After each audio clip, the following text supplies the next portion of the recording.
Irmãos, nós vamos para a nossa meditação nesta noite. Eu convido você a abrir a sua Bíblia, a Palavra de Deus, e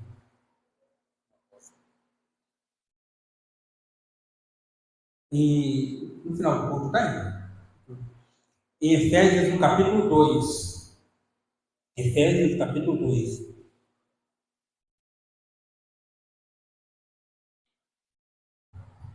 A partir do verso 11, por favor, Sara.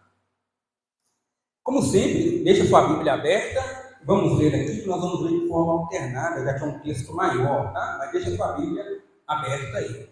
Então vamos lá. Portanto, lembrai-vos de que outrora vós, gentios na carne, chamados incircuncisão por aqueles que se intitulam circuncisos na carne, por mãos humanas.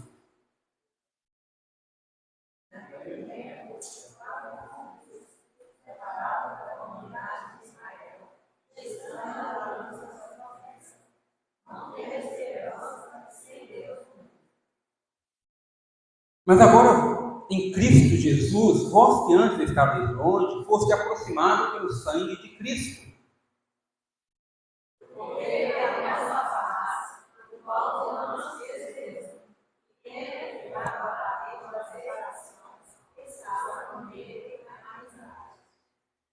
Aboliu na sua carne a lei dos mandamentos na forma de ordenança, para que dos dois criasse em si mesmo um novo homem, fazendo a paz.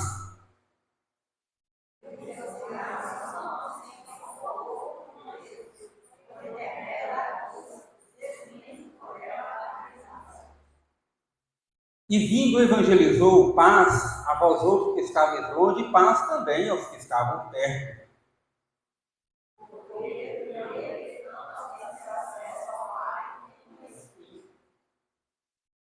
Assim, já não sois estrangeiros e peregrinos, mas concidadãos dos santos e sois da família de Deus.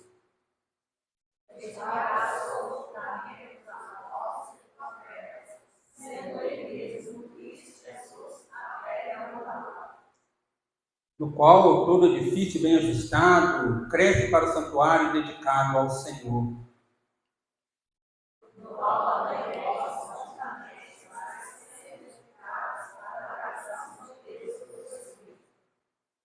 Amém.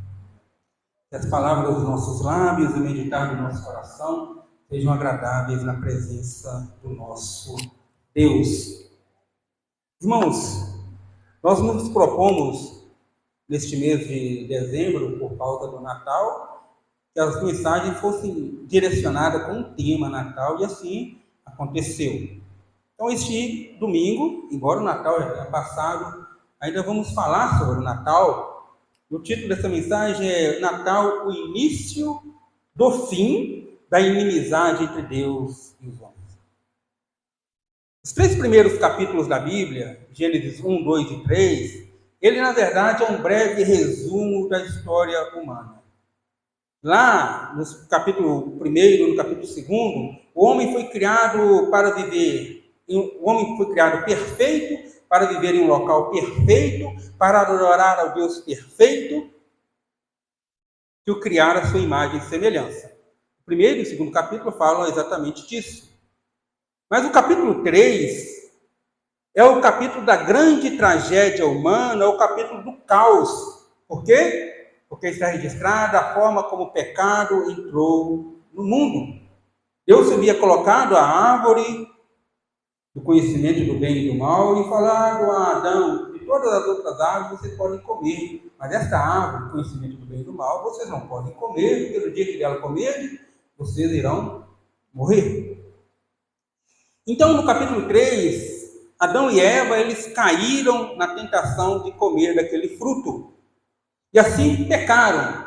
Homem e mulher desobedeceram a ordem divina e eles, então, cometeram o primeiro pecado, que nós chamamos de pecado original, porque Adão e Eva eram os nossos representantes ali, representantes de toda a humanidade.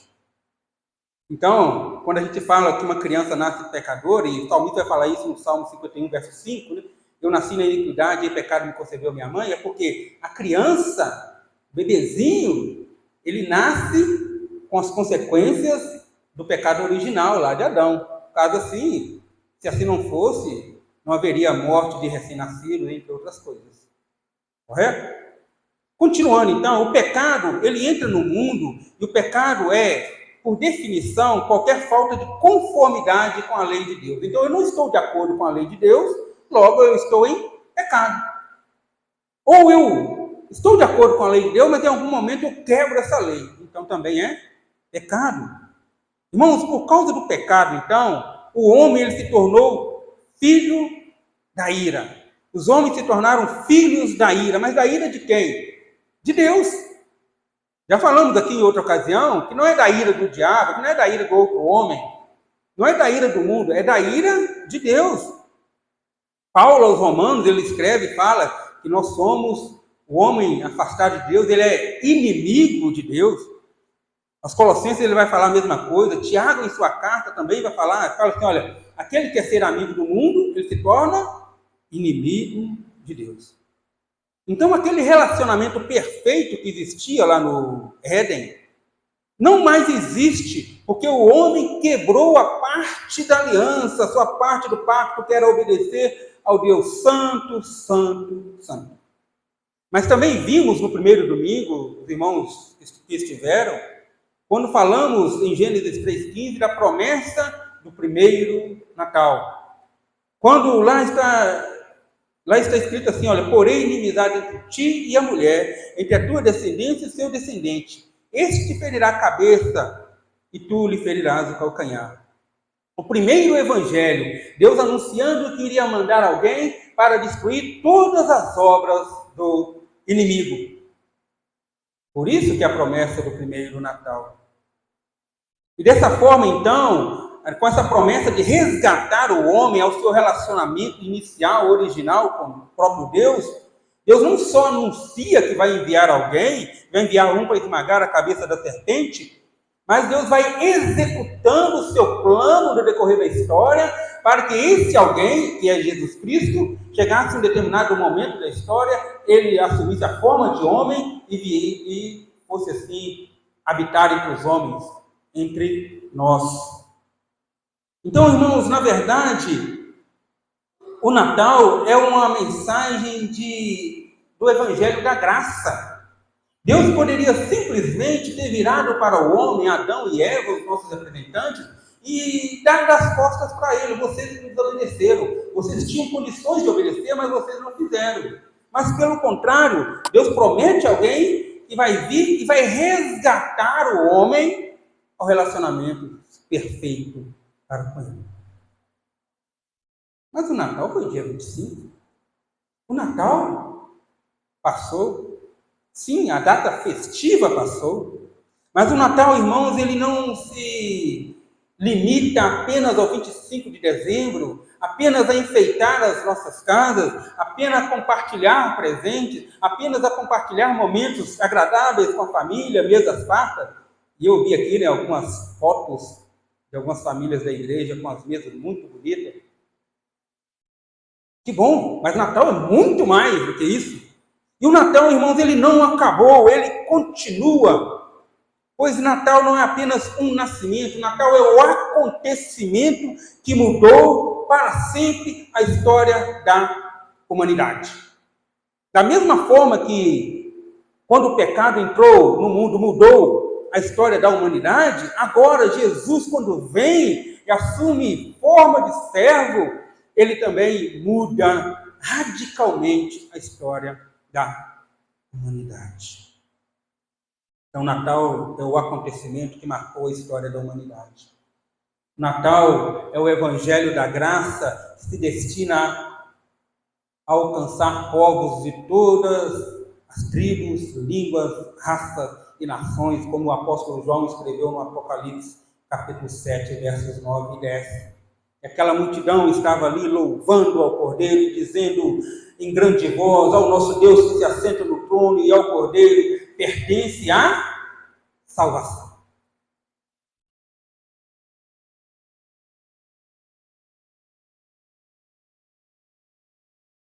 Travou aqui, Samuel. Pedi uma pausa aqui para muito tempo sem usar o.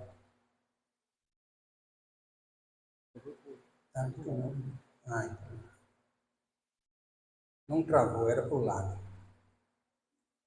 Bom, nestes versos que nós lemos de Efésios, e que serve de base para o sermão desta noite, Paulo está falando de unidade. Paulo está falando de comunhão. Paulo está falando para os gentios e para os judeus. Paulo está falando que os gentios e os judeus foram unidos por causa de uma só fé.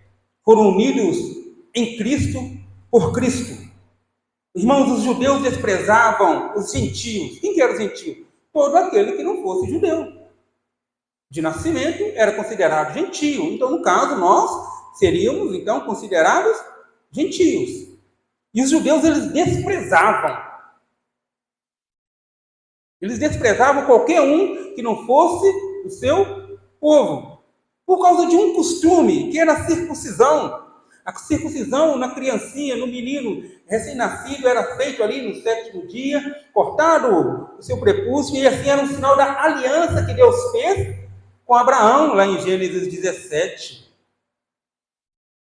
Deus fez essa aliança com Abraão como uma marca da promessa que ele havia feito lá no Éden, e com Abraão essa promessa estava acontecendo de forma progressiva até chegar, como o apóstolo Paulo fala, a plenitude dos tempos, quando Jesus viria.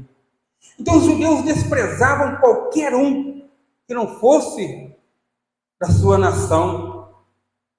Mas acontece, pesquisadores dizem que outros povos costumavam também fazer a circuncisão. Então o que importava aqui não era o ritual, era quem fez a promessa. E quem fez a promessa foi o Senhor Deus Todo-Poderoso. E o povo de Israel não havia compreendido isso, por isso eles meio que fechavam as portas para as nações estrangeiras. Agora Paulo está falando aos gentios e ao mesmo tempo para os judeus, falando, olha, não existe exclusividade no Evangelho, não existe falar só aqui tem salvação. Não existe uma igreja que fala assim, olha, só aqui na nossa igreja tem salvação. Essa igreja tem medo de errar, é uma seita. É claro que para ser uma igreja verdadeira, também já compartilhei com os irmãos, ela precisa pregar Jesus Cristo como o Senhor Salvador, ela precisa administrar a disciplina e precisa administrar corretamente os sacramentos, que é o batismo e a ceia. Se a igreja fazer essas 3 coisas, ela é uma igreja verdadeira. Mas se a igreja começa com exclusivismo, só aqui no nosso meio que é a salvação, lá na outra não tem, está cometendo o mesmo erro que os judeus cometiam aqui na época de Paulo em relação aos gentios. E por isso Paulo está falando, olha, não existe divisão, porque Cristo veio acabar com esta inimizade. Paulo escreveu aos Colossenses dizendo assim, no qual, no caso de Jesus Cristo, não pode haver nem grego, nem judeu, nem circuncisão, nem bárbaro, nem cita, Cita é o que seria hoje ali a região da Rússia, nem escravo, nem livre. Porém, Cristo é tudo em todos. Mas como, irmãos? Como o nascimento de Jesus resolveu este problema? Essa divisão, essa inimizade do homem para com Deus. Eu quero então compartilhar com os irmãos exatamente esse tema dessa mensagem, O Natal é o início do fim da inimizade que nós tínhamos com Deus. Eu vou explicar por que o início do fim,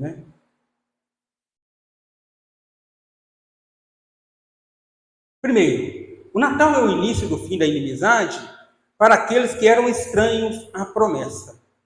Neste capítulo de Efésios, capítulo 2, os versos 8 e 9, Paulo fala assim, deixa sua Bíblia aberta em Efésios, que de vez em quando você vai ter que dar uma olhada aí.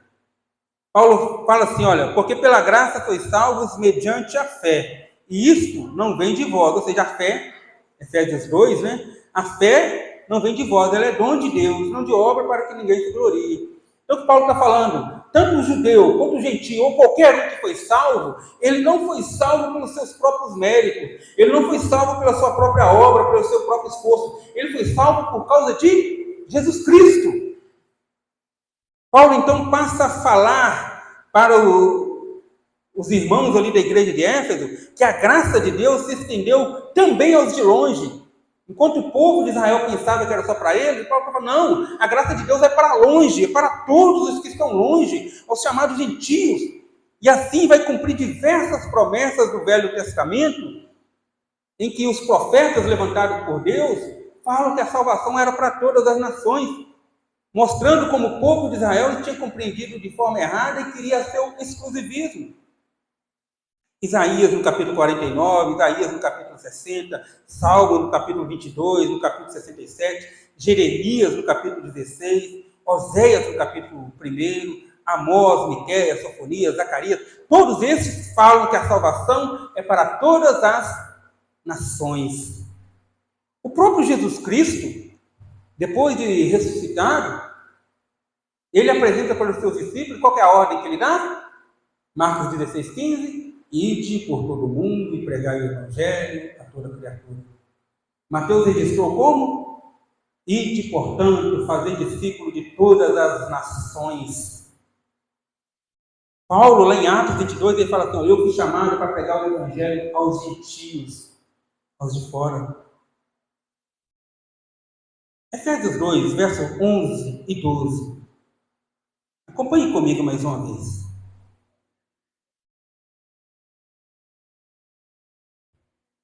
Portanto, lembrai-vos que outrora vós, gentios na carne, chamado incircuncisão, por aqueles que se intitulam incircuncisos na carne, por mãos humanas, naquele tempo estáveis sem Cristo, separados da comunidade de Israel e estranhos às alianças da promessa, não tendo esperança e sem Deus. Paulo então começa falando para a igreja de Éfeso, vocês lembram que antes vocês não eram povo de Deus, que antes vocês eram considerados incircuncisos, que antes vocês eram desprezados por aqueles que se achavam como povo de Deus. Paulo mostra para essa igreja em Éfeso que antes do evangelho ser pregado a eles, que antes deles terem recebido a Jesus, eles eram odiados, eles eram execrados, eles eram chamados de incircunciso, que para o judeu era um xingamento dos piores possível. Trazia grande desonra pública, era como se fosse uma humilhação pública, era algo vergonhoso, era algo humilhante. Essa era a condição dos irmãos de Éfeso, antes da graça salvadora ter se manifestado a eles. Essa era, irmãos, a nossa condição, antes da graça salvadora ter nos alcançado. Essa é a condição de qualquer homem que ainda não foi alcançado pela graça salvadora do nosso Senhor Jesus Cristo.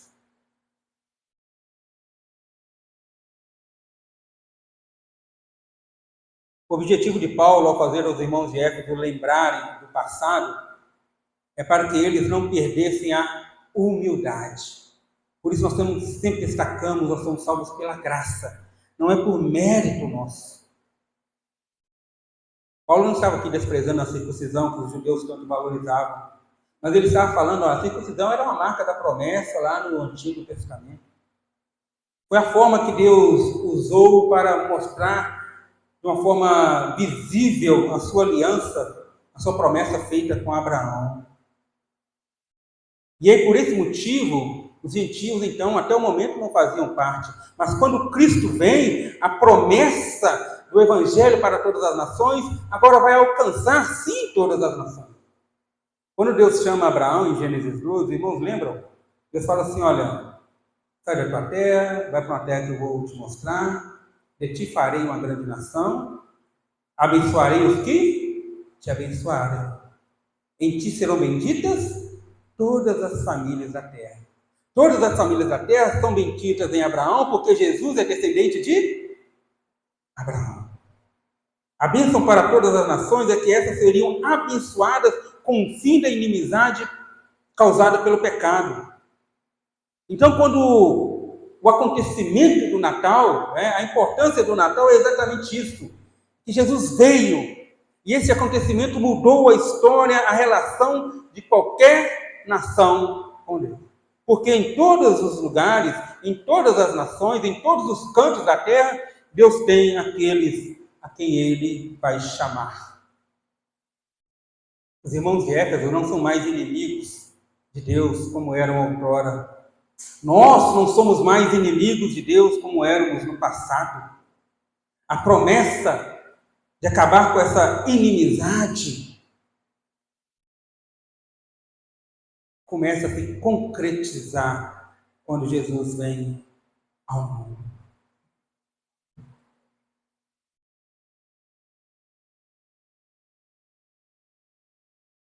Versos 13 a 16.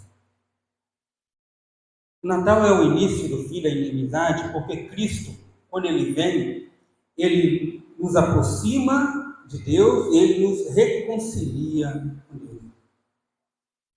Dê uma olhada no verso 4 de Efésios, no capítulo 2. Paulo começa assim, mas, Isso porque no verso 1, 2 e 3, Paulo está falando de inimizade, de pecado. Vós estáveis mortos nos vossos delitos e pecados, Ele vos deu vida. Aí depois, no verso 4, ele vem um mas. Mas é uma conjunção adversativa. Ela vai trazer uma ideia de contrário. Olha o verso 13 agora. Paulo diz assim, mas agora em Cristo, vós que antes estava longe, foste aproximado pelo sangue de Cristo. Agora o mas, ele vem acompanhado do agora. Sabe o que isso significa, irmãos? Paulo está dizendo assim para a igreja em Éfeso, Nesse exato momento, ou seja, no momento em que Cristo entrou na vida de vocês, no momento em que vocês foram lavados pelo sangue de Cristo, vocês foram aproximados, vocês foram reconciliados com Deus.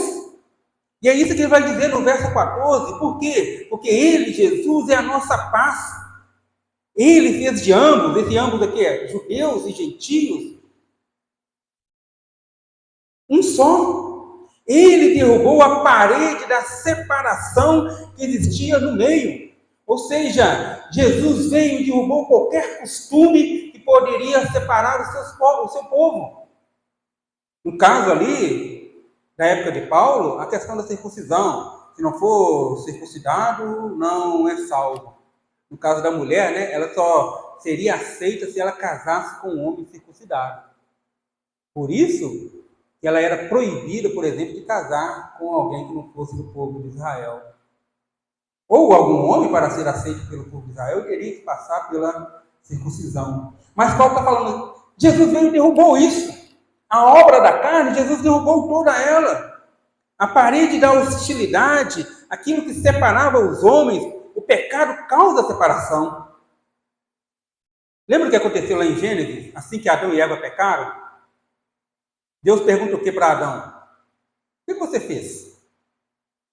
Eu vi que eu estava nu, me escondi, ouvi sua voz, tive medo de ti.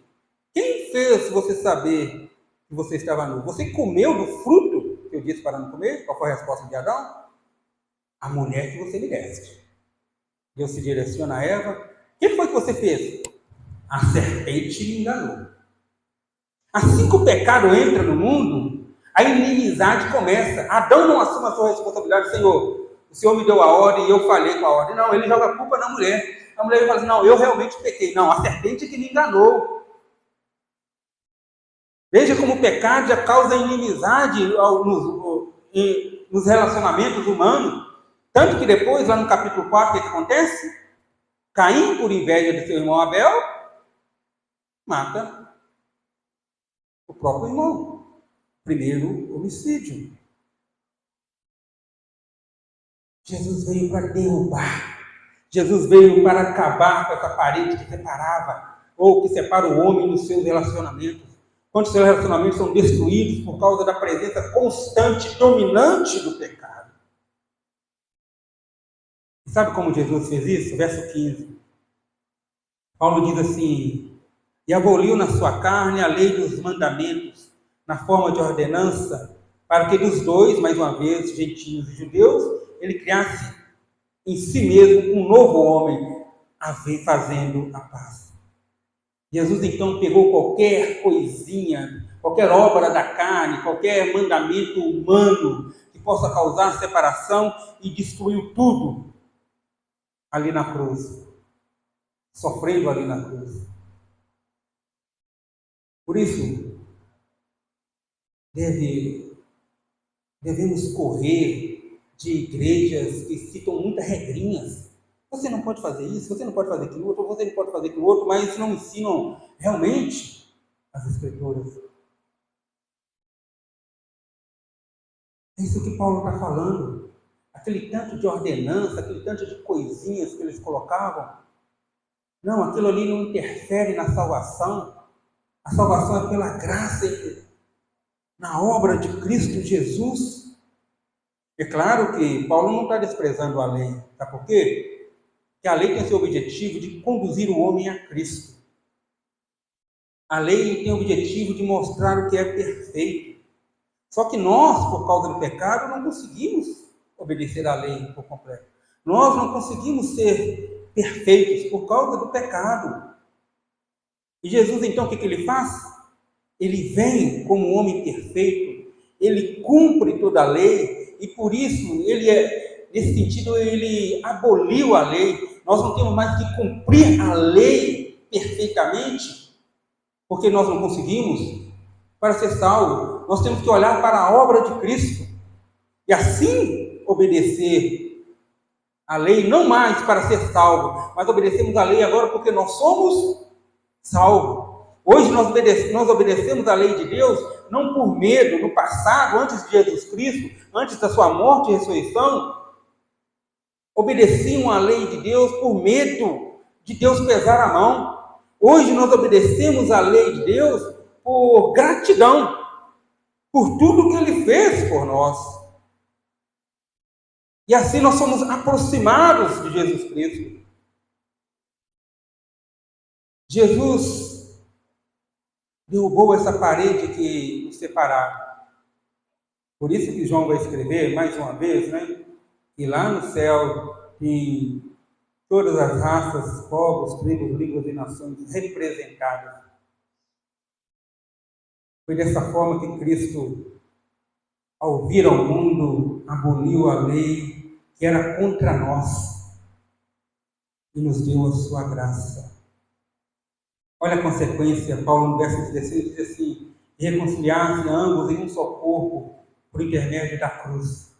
Então Jesus, quando ele vem, ele nos reconcilia com Deus.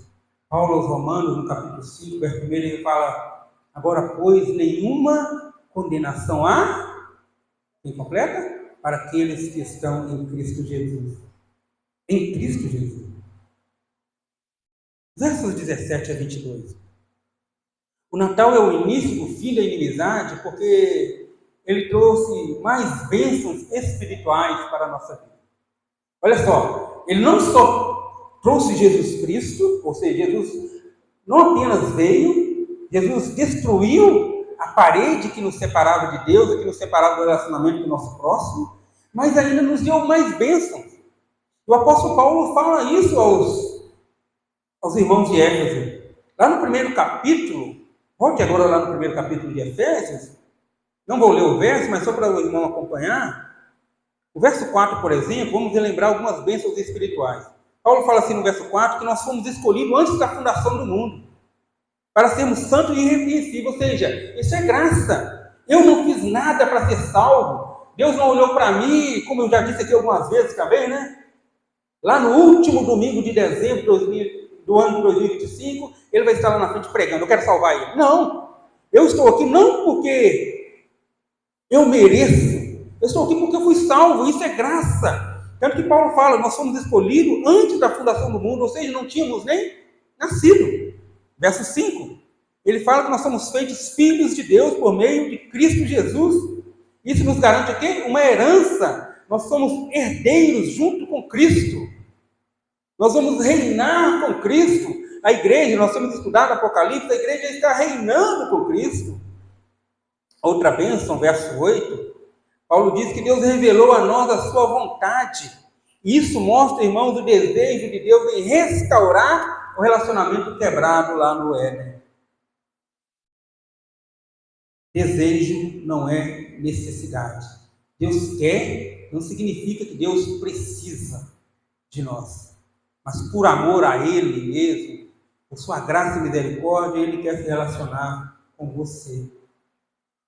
Já no verso 7, no primeiro capítulo, o apóstolo Paulo fala, olha, hoje nós não somos mais inimigos de Deus por causa dos nossos pecados. Deus nos livrou da ira vindoura por meio de Jesus Cristo. E nos versos, voltando agora no capítulo 2, nos versos 17 a 22, Paulo vai falar ainda de mais bênçãos espirituais. Verso 17. E vindo evangelizou paz a vós outros que estáveis longe e também os que estavam perto. O fim da inimizade por meio da obra de Cristo alcançou os de perto e os de longe. Ele está fazendo referência aos judeus e aos gentios. A obra de Cristo alcança todos em qualquer lugar por meio da pregação do Evangelho. Assim todas as nações são benditas, pois em todas as nações Deus tem os seus escolhidos. Verso 18. Porque por ele, Jesus Cristo, ambos, tanto o judeu quanto o gentio, têm acesso ao Pai em um Espírito. Um só Deus, um só Espírito, um só Senhor. O único e verdadeiro Deus. O fim da inimizade por meio da obra de Cristo nos deu acesso direto ao Pai. Você pode falar diretamente com Ele. Jesus ali na sua morte, a Bíblia diz que o véu do santuário foi rasgado de cima para baixo. Depois do véu, só o sumo sacerdote que podia passar. Mas quando ele é rasgado, significa que nós temos livre acesso. Você pode orar diretamente, né? Você não precisa ficar na dependência de alguém orar por você. Você mesmo pode orar.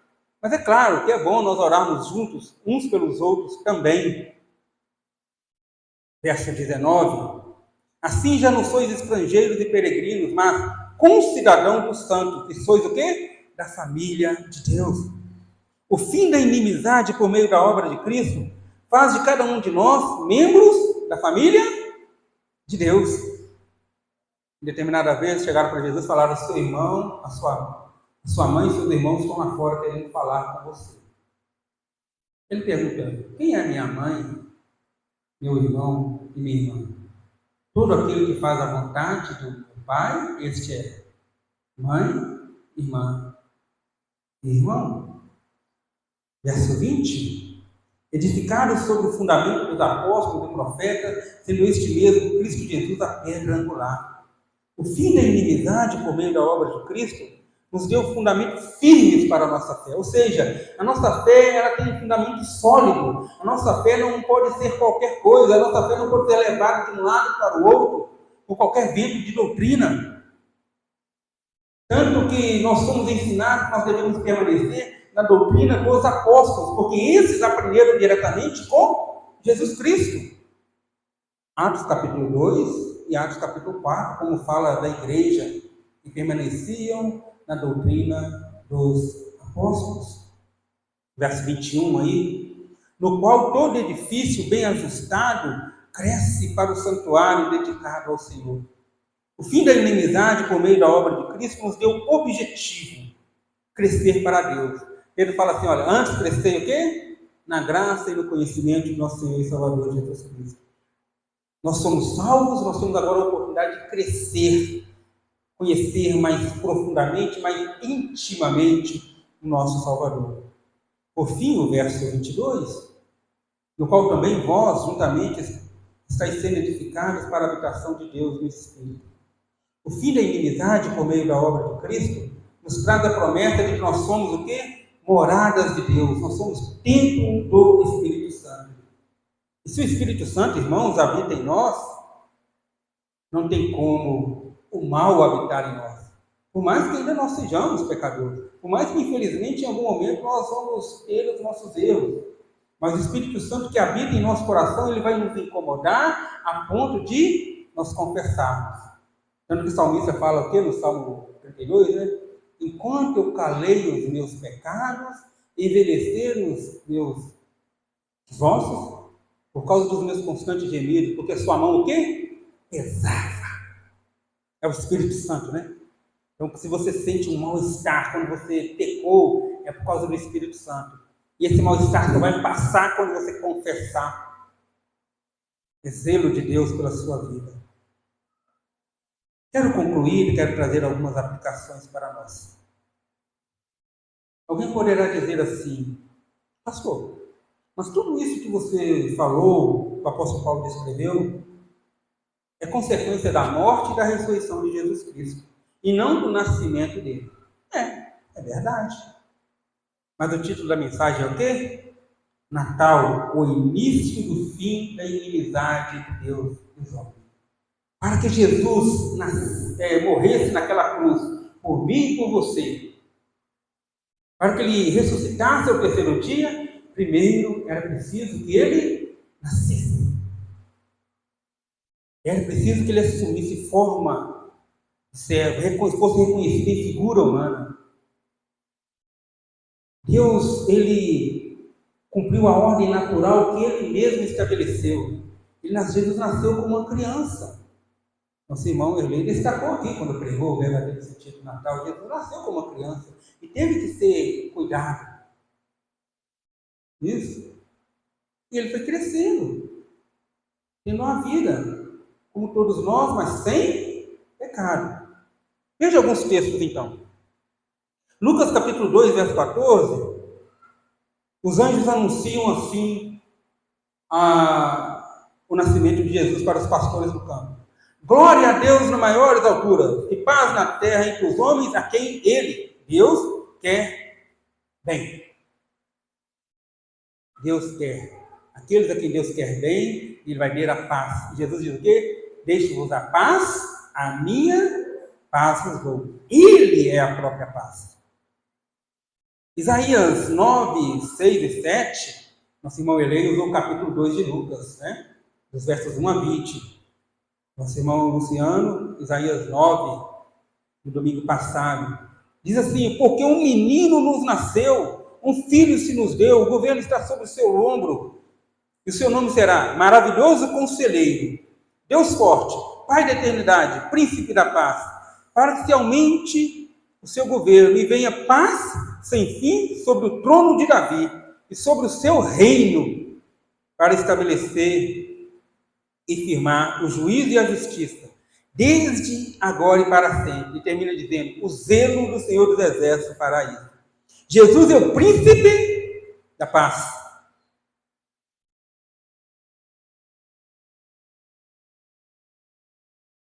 Outro verso, o apóstolo João escreveu capítulo 3, versos 16 e 17.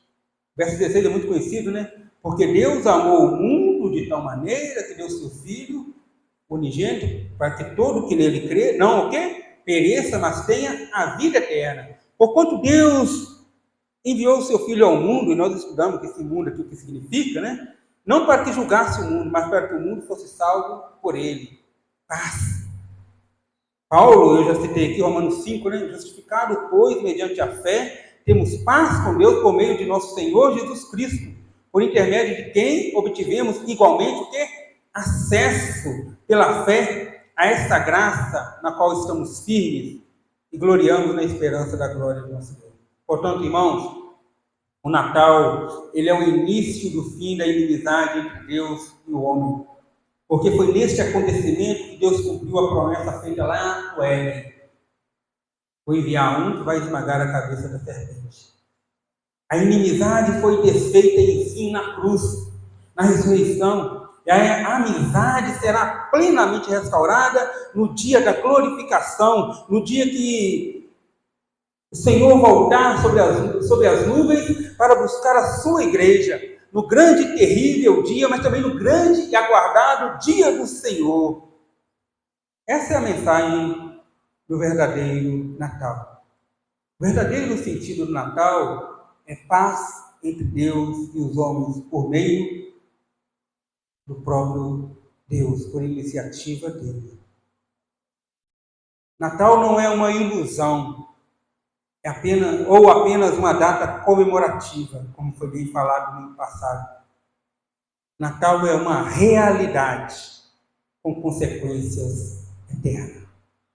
Então, mesmo hoje, no dia 28 de dezembro de 2025, eu posso falar para você assim: Feliz Natal. Que Deus abençoe. Vamos orar? Senhor Deus amado, obrigado, Pai, pela vida da tua igreja, obrigado pela tua palavra. Senhor, sabemos, ó Deus, que muitos, às vezes até dentro das próprias igrejas, não compreendem realmente o que é Natal. Mas a tua palavra nos mostra, nos ensina, e nesse domingo nós aprendemos ainda mais sobre o verdadeiro sentido do Natal. Aplica as tuas palavras em nossos corações. Nós possamos olhar, ó Deus, cada vez mais para o Natal e ver que o acontecimento que mudou a nossa sorte, as promessas todas feitas, foram realizadas em Cristo Jesus, quando Ele veio ao mundo e morou entre nós. Muito obrigado, Deus, pela salvação em Cristo Jesus. Eu oro agradecido, nós oramos agradecido em nome do nosso Senhor e Salvador Jesus Cristo. Amém. Amém. Irmãos, posso usar por conta?